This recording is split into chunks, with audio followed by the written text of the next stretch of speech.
power's off because it's gone out in the whole town? Yeah, the whole town's lost its power, and therefore there's a different electrical effect in the room currently, we think. So we'd like you to go in and experience, well, not so much experience, get the feel of the room now, and when the power's on again later, to see if you think that room feels different later on with the electrical energy running through it, basically. The demon room, all right. Okay, well, let's go.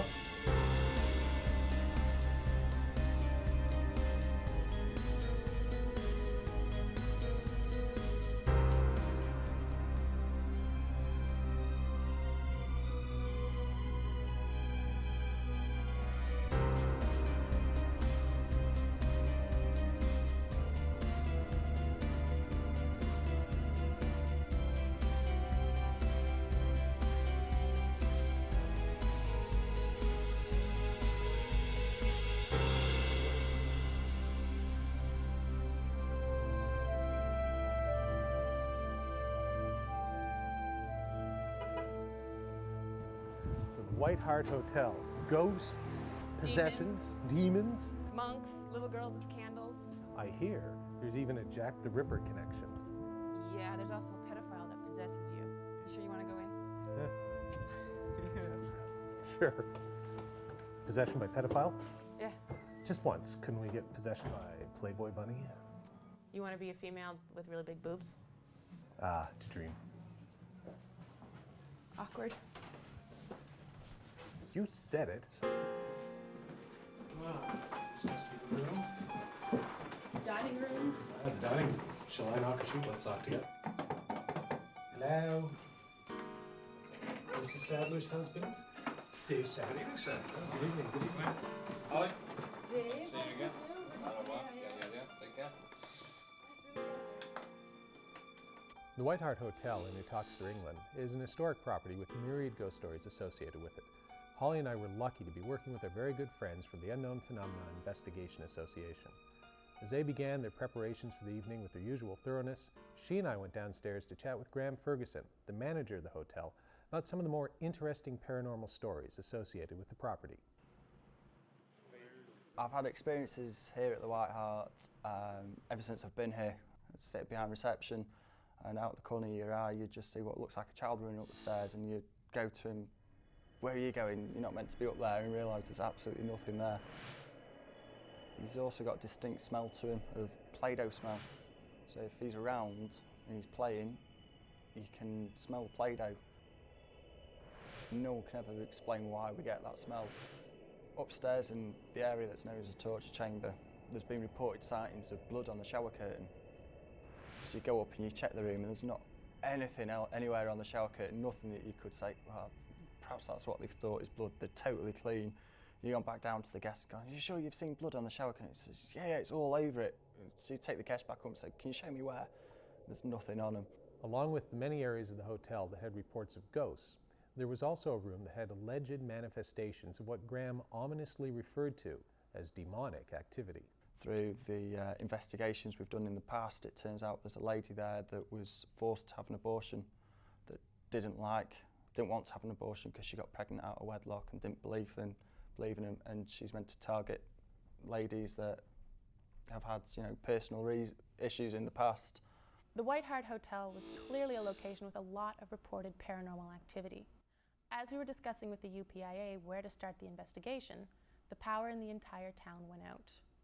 This gave us the perfect opportunity to start in the so-called demonic room, because if anything weird did happen here, it wouldn't be because of electromagnetic fluctuations. This is the room that the demon is supposedly... Yeah. Apparently it's been reported that demonic activity takes place in that And room. the power's off because it's gone out in the whole town? Yeah, the whole town's lost its power, and therefore there's a different electrical effect in the room currently, we think. So we'd like you to go in and experience, well, not so much experience, A get demon? the feel of the room now, and when the power's on again later, to see if you think that room feels different later on with the electrical energy running through it, basically. The demon room, all right. Okay, well, let's go. This one. Yeah. Yeah, that would be the one.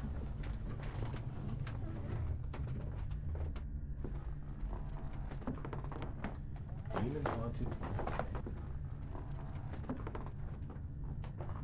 How do you feel? Where's the hot spot supposed to be? Where's the place you're supposed to stand? Do you have any, like, anything? Nope.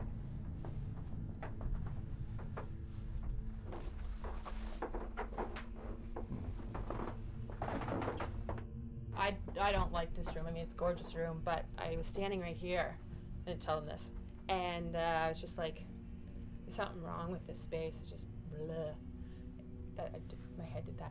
Anyway, the whole bed itself actually is surrounded by bad levels of EMF. But with the power off right now, you're gonna lie on it. That's fantastic. With the power off, they're not detecting any of the EMF in this room that they were getting before. Now it feels different. It doesn't feel as strange, but this room still hurts my head. It's weird, even though the EMF levels have dropped. So what did you feel? It's awkward. I don't feel anything. It's just a room. No. Hello, demons. Any demons?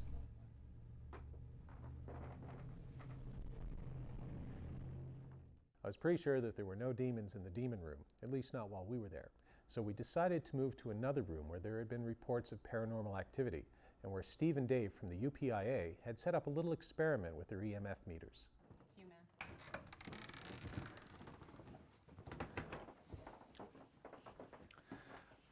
Right, Paul and Holly, basically we've got a unique opportunity, one that we probably never have before, and it's unlikely we'll ever have again, to investigate certain parts of the building for certain things in particular today. The town has had a power cut, amazingly, brilliantly, and it's given us the opportunity to do a sensor sweep with the EMF equipment in relation to sensor sweeps that we've done previously. And this is, as I say, a fantastic opportunity because we've mapped certain locations of EMF hotspots, and we're able to now look into them hotspots and see if they still occurring now the power's off. And the power's off. It's not even, it looks dark in here, but it's actually still daylight out there. It's daylight, and all the shops and premises locally within quite a wide area there's been a substation gone down and all the power's gone locally. All right, well, let's take advantage of this opportunity. Let's start with the bed. Okay, baby. That's Why? With the power in the town off, we had a rare opportunity to run some controlled comparative tests in the torture room to see if perhaps the EMF levels were responsible for the paranormal activity occurring there. Currently we've got a high EMF, as you can hear. The Gauss meter is registering 4 on the scale. sounds like Daleks. If I try and give it a bit of a rub, etc., etc., it should. That's my hand that I've just discharged with. Yeah. Go higher. Does that go higher? And it should be going lower.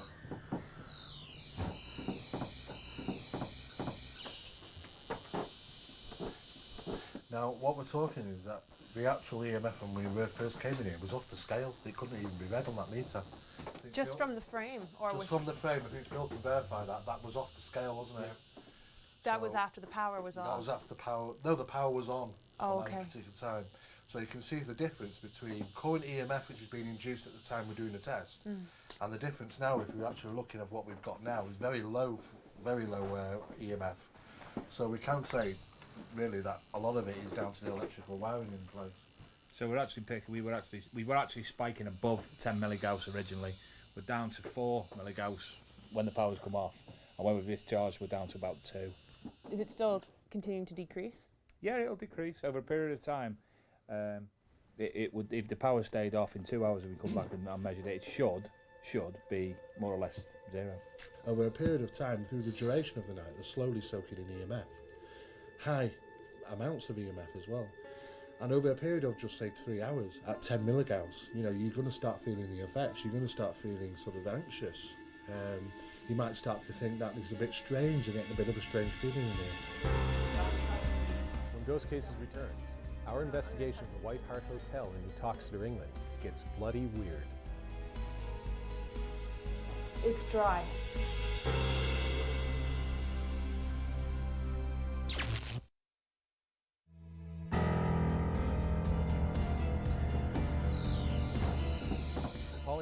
continue our investigation, strange things start to happen in the White Hart Hotel.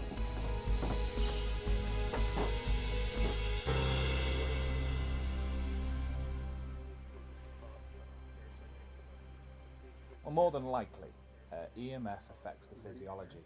Electromagnetic frequencies affect the physiology. They're known scientifically to cause different things occur to a person. Hallucinations. Yeah, etc., etc. Yeah. So what we probably say in this instance is that somebody who stays in this bed for a period of time would therefore have some form of EMF effect, some form of effect in relation to the EMF that they're within. So, for instance, if you sleep in here tonight, it's more than likely that you'll start having bad dreams, you'll start thrashing about, you'll could up in a mood, headache, etc., etc. And it's all basically down to, more or less, an allergy to electricity. Right. But because the power is off here now, Yeah.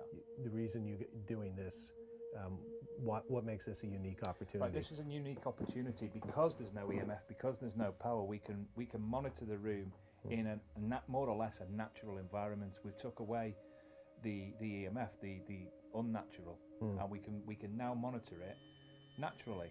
So later on, if we come back again later on when the power's back on in the building, you should see a high increase in this should be off the scale and in effect. Right. Which then again would suggest to me people would experience more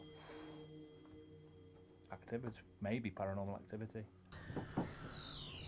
We took some final EMF readings in the torch room and found that they were the same as the ones we'd previously recorded. Yeah, it's too sensitive for the plug on at the side, so if you just drop it off. I then headed down to the demon room to check on the trigger items that the UPIA had set up to see if perhaps something paranormal had interacted with them. Our client is believing that there's demonic activity in this room. We've left a Bible on the bed. Basically because I believe that if we did have a demon in this room, that this would cause some kind of effect. One would think. One would think, and because Steve's missing a crucifix, which is what we would usually use. So we've just left that there and nothing's happened to it, obviously. As on a previous visit, when we left the crucifix on the bed, nothing happened to that either. I would have thought if there were a demon in here, that by now we would have got a bit fed up. Reacted to it somehow. Yeah. Instead, I guess all we're finding is the same EMF reading. We're just finding this EMF, which is producing the symptoms that Graham's claiming are caused by the demon. Interesting. After we had finished our uneventful sweep with the EMF meters and our check of the trigger items in the so-called demon room, we got a call from Dave Sadler to come down to the kitchen, where something interesting had happened. Okay, this is the upstairs kitchen. The alleged apparition of a young child has been witnessed in this area, and we set up a number of trigger objects to try and coax, if possible, if it's a manifestation that can do things physically, to coax the child to move things. We've got a blackboard with chalk, we've got a magnetic board with numbers, letters and such like on, and we've also got a little jigsaw type thing where they put the bits of things in and out and whatnot. I'm going to hand you over to Steve Meara now in regards to the event that's we've just found may have taken place. I came down to the location about 10 minutes ago and noted that earlier on I actually placed the letters A, B, C on the line on this magnetic board. And when I actually came back to the location, the letter B was off and slightly down at an angle, which I noted that nobody had been in this area because we've been quite strictly controlling it. We've had red tape across the doorway to restrict people from coming in, and the location was left in the dark as well. And about 5 minutes ago we came in here in the dark, we switched on the lights, we came in, we noticed that it was obviously at an angle. So what we've done now is we've set up our own video camera which has infrared, and we're going to be filming in the dark. We're going to exactly the same conditions as to when the phenomena took place. So we're going to leave this particular area in the same conditions, such as no lights on. We put the letter back to where it currently was at the beginning of the night, and basically we're going to leave this area, lock it off again to see if we can get it to happen again. As Steve and Dave sealed off the kitchen again, I got a report from one of the UPIA investigators, Phil Bordley. Apparently, he had experienced something very similar to one of the paranormal stories that Graham had told us. As I walked in, I got hit by a blast of the smell of Play-Doh. which is associated here with the ghost of a child which we've nicknamed Thomas. He's quite often seen, he's quite often smelt. I'm a disbeliever in, I'm a skeptic when it comes to ghosts, but I've smelt it now on 2 different occasions here in unexplained circumstances. Upstairs, I got hit by a major blast of it. My eyes were sore, my nose was streaming, and I felt nauseous with the smell of it. But it went almost immediately. It was at this point that things started to get very weird very quickly. A call came in on the radio that a substance that appeared to be blood had been found on the shower curtain in room 18. Shower curtain there has got red slashes on, which it didn't have before. Incident as in, can we get in here to look? Yeah, you see the splatters. One of the things reported in here was blood on the shower curtain. Yeah. Yeah. There's been at least half a dozen people in here who haven't seen that, including me the time before last. I was in here at 10:15. It's not the extractor fan because the extractor fan is extracting rather than bringing it in. Fan. Yeah. Well, yeah, I'm just looking at the pattern actually. Yeah. It's in It's come from latitude. It's almost as if it's been like that. It's got a downward angle as Yeah, well. and so have the others, and across as well. Yeah. So it's something. And I'd say I tried a bit of water from the top spot up there. It's water soluble. Yeah. You see, if it's a blood splatter from allegedly somebody being stabbed or whatever, you don't get that kind of splatter. No. That's been very direct. I'm gonna touch this for a second. I just want to see you guys to see that I'm doing that. It's dry. Yeah.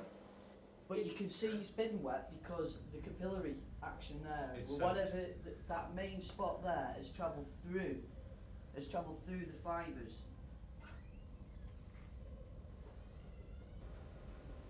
It's hardened and it won't break up again. Our initial thought was, it's too profound to have just happened at that time. But then, nevertheless, we have to actually look at that and disprove the fact that it is blood. At this stage, it's far too early to actually say it is, to conclude it is. Our pre-conclusion is that it's some type of liquid which is dried on the top of the shower curtain. But at this stage, our pre-conclusive stage, we're saying that it could be something unusual, and if it does turn out to be blood, then we really haven't got an explanation for it at this time. Finding what appeared to be blood on the shower curtain in room 18 had everyone in the investigative team pretty excited, but the UPIA handled it like professionals. They sealed off the area and treated it like a crime scene while they took photos and samples. However, when Graham was informed of what we'd found, he was pretty shocked and more than a little shaken. The guys upstairs were shouting up and down the stairs going, "There's blood on the shower curtain, blood on the shower curtain," and I thought they were pulling me chains, so I went up to have a look for myself. And I walked into the room and I felt it was sick to my stomach and saw all splattered across the top of the shower curtain, blood, or what looks like blood. I had to get out of that room. It's the weirdest feeling I've ever felt in that room, and I've never ever seen the blood there. And I'll tell you what, I don't want to see it again. When they ask to take the shower curtain, they can take the shower curtain and not bring it back. When Ghost Cases returns, Holly and I try to make contact with the spirit of a little girl in the cellar of the White Hart Hotel. I've been up to the bloody room. I can't imagine anything that would get weirder than that.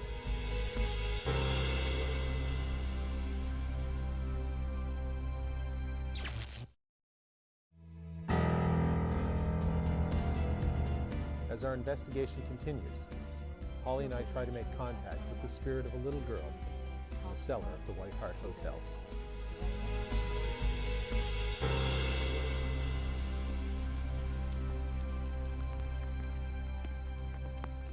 Graham seemed genuinely disturbed by the blood that was found on the shower curtain.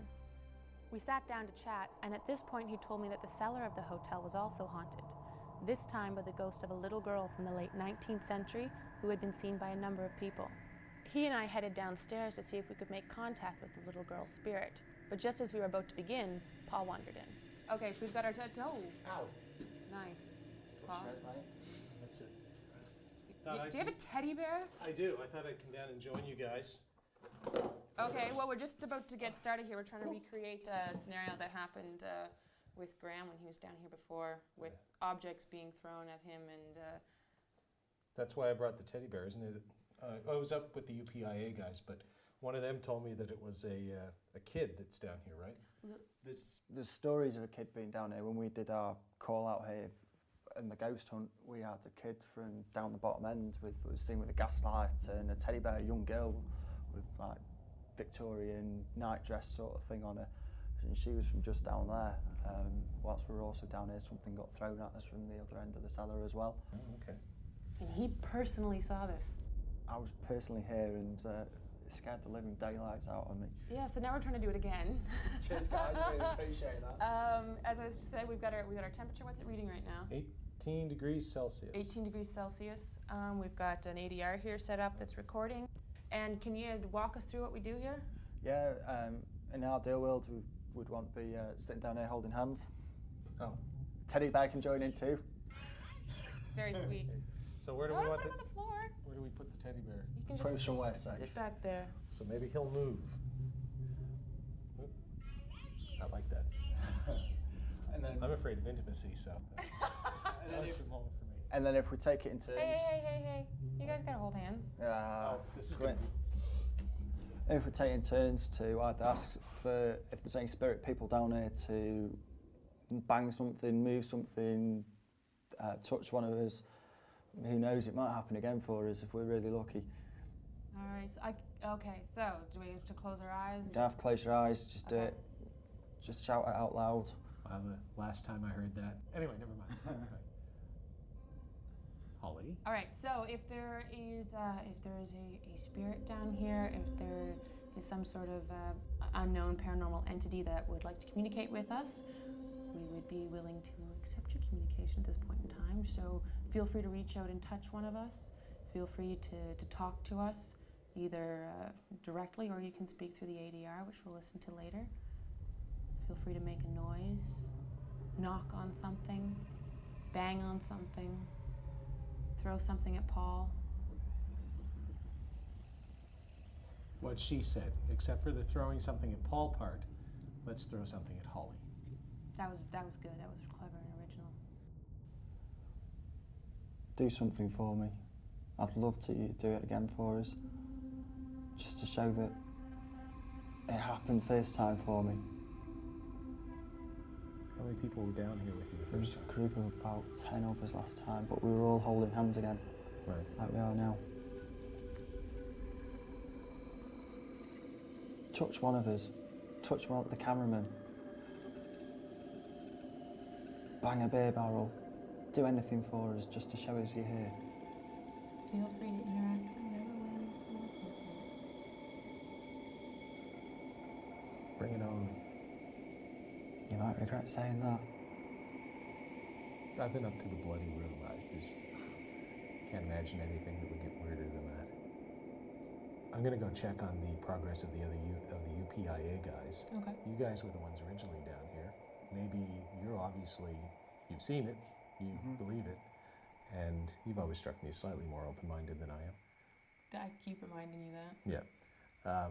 So I'll leave you two guys here, and maybe without my sort of dark, forbidding, skeptical presence, if there is something, give it another 10 minutes, see what happens. Graham and I spent about another half hour in the cellar, but nothing seemed to happen, so we headed upstairs to rejoin Paul and the UPIA, who'd begun packing up. It wasn't until later that we discovered my audio recorder had picked up an eerie, childlike voice as I was leaving the basement. And we're back upstairs now.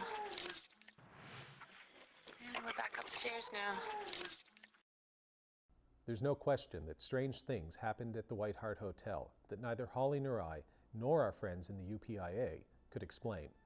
It could have been a hoax, or it could have been a combination of coincidences and environmental stimuli. Or it's just possible that the White Hart Hotel really is haunted, in which case it would make for a very interesting place to spend a night, as long as you don't mind sharing a room with a demon. And we're back upstairs now.